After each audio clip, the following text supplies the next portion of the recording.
The champagne flute shattered against the hardwood floor, its golden contents bleeding into the grain like a spilled secret.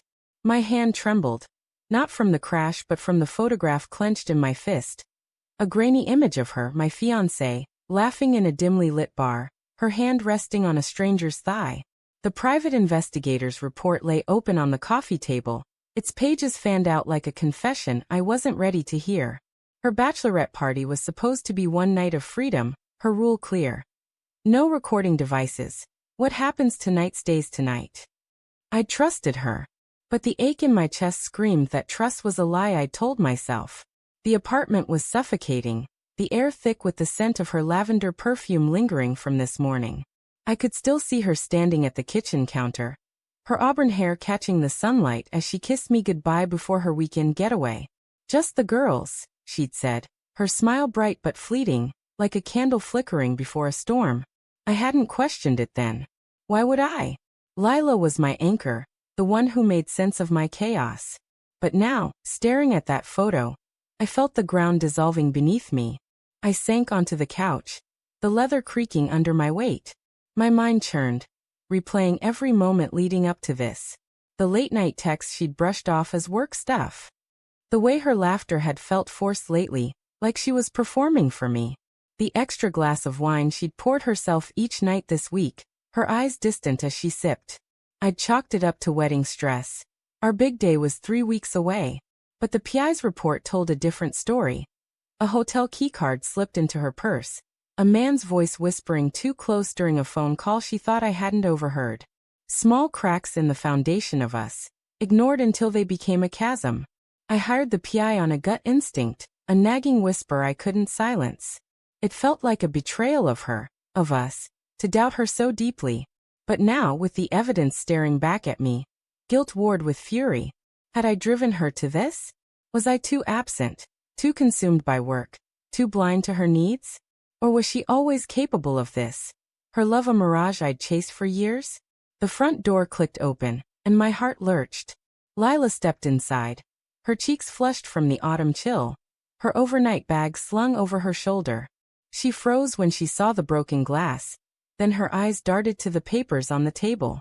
Her smile vanished, replaced by a flicker of something. Fear? Guilt? I couldn't tell. Evan, what's this? Her voice was soft, but there was an edge to it, like a blade wrapped in silk. I held up the photo, my hand steadier now, though my pulse thundered. Care to explain? She set her bag down slowly, her movements deliberate, like someone defusing a bomb. Where did you get that? She asked, her gaze locked on the image. Not denial, not yet. Just a question, buying time. A friend. I lied, the words bitter on my tongue. I couldn't admit I'd hired someone to follow her. Not yet. You said no recording devices, Lila. But someone broke your rule. Her lips parted, then closed. She crossed her arms, her engagement ring glinting under the lamplight. A ring I'd spent months choosing, a symbol now mocking me. It's not what you think, she said finally, her voice low, almost pleading. Then tell me what it is. My tone was sharper than I intended, slicing through the quiet. Because it looks like you're touching another man, laughing with him, while I'm here planning our future. She flinched, and for a moment, I saw the Lila I loved, the one who cried during old movies, who left sticky notes with silly doodles on my desk. But then her expression hardened, and she stepped closer, her eyes searching mine. You don't trust me, do you? The question hit like a punch. Trust. The word we'd built everything on now crumbling. I did, I said, my voice cracking. Until this.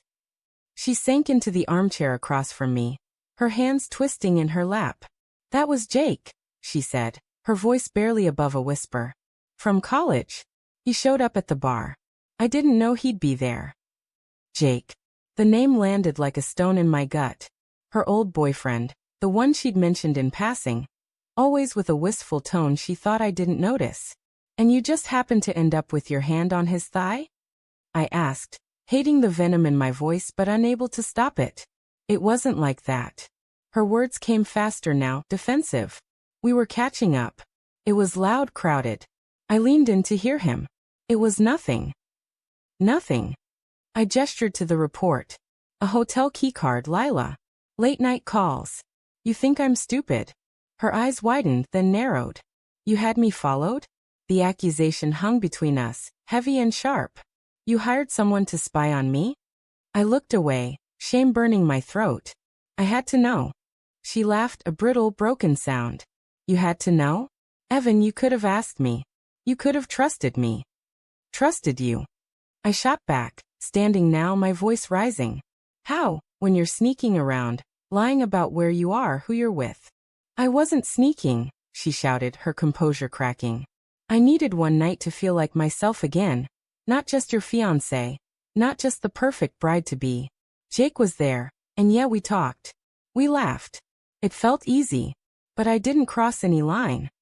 The room spun. Easy. The word cut deeper than any photo could. Our life together, our love. Was it not easy? Was I not enough? I wanted to scream. To shake her.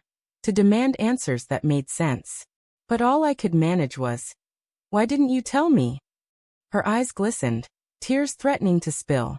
Because I knew you'd react like this. I knew you'd see betrayal where there was none. I wanted to believe her. God, I wanted to. But the photo, the keycard, the whispers, they clawed at me, refusing to let go. Then why the hotel key? I asked, my voice barely audible.